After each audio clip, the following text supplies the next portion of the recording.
Now more of our special series, Living to 100, where we try to unlock the secrets to a long, healthy life. NBC's Cynthia McFadden took us to the Mediterranean on Tuesday. Cynthia, what's our stop today? Good morning, Matt. Well, you don't have to go all the way to Sardinia or Japan to find the 5 naturally occurring blue zones where people live longer than anywhere else on Earth. One of them is located right here in the U.S., an hour outside L.A. In his new book, The Blue Zone Solution, Dan Buettner reveals their secrets. And we headed west to find out what they're doing right. Ellsworth Wareham may be 100, but he's not ready to give up the keys just yet. When's the last time you got your license renewed? I think it's good for another 3 or 4 years. That's National Geographic fellow Dan Buettner riding shotgun, trying to unlock the secrets of his amazing long life. I really don't feel any different than I did when I was, say, 30. In fact, Dr. Wareham didn't even retire as one of the nation's top open-heart surgeons until he was 95. Buettner has traveled the globe in search of the world's longest-lived people, discovering places where they survive a full decade longer than the rest of us.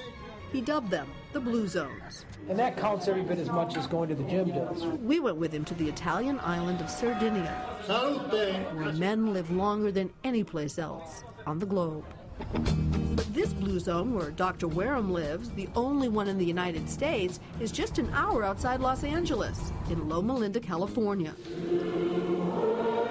Home to one of the largest concentrations of Seventh-day Adventists, and loaded with healthy older people. They take their diet directly out of the Bible. Genesis chapter 1, verse 28 lays out the diet of the Garden of Eden, and the Adventists tend to follow it.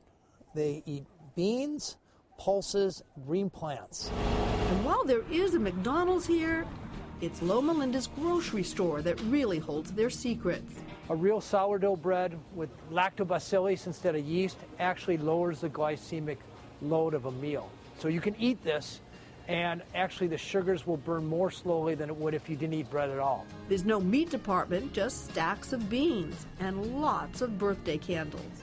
It's a way of life Buettner has decoded in his new book, The Blue Zones Solution. One of the things I like about the book is you're not wagging your finger, you're not scolding us. I mean, because lots of us have made all kinds of bad life choices. Cynthia, if you're 99 years old and you're sedentary and you start moving tomorrow, you will add years to your life expectancy. It's never too late. And he's been proving that across the country, helping 22 communities become more like the Blue Zones. After 2 or 3 years, we see obesity dropping by double digits. In the beach cities, there are 1,900 fewer obese people than when we started. We see smoking rates drop by as much as 30%. We see healthier eating, more physical activity. His next stop, Fort Worth, a beef-obsessed place with high obesity rates, stressed-out commuters, and a well-being index below the national average. Buettner will work with local leaders to blue zone the city over the next 5 years. And people don't even realize this happening to them. It's because we set up their environment so that they're nudged all day long into slightly better behaviors. Ellsworth Wareham says he's living proof of that.